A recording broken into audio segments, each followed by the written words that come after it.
Dear Neneng Vlog, itago mo na lang ako sa pangalan na single mom. Nagtatrabaho ako bilang domestic helper sa Qatar.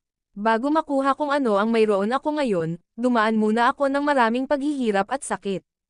Ang akin lola ang nag-aalaga sa akin mula nang pumanaw ang aking ama, 1 year old ako noon.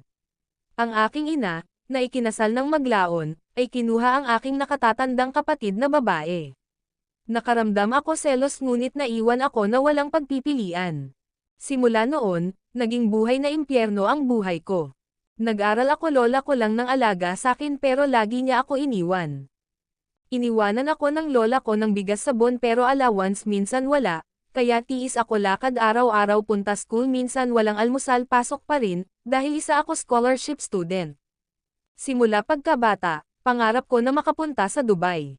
Ang pangarap na iyon ang nagtulak sa akin upang ipagpatuloy ang aking pag-aaral sa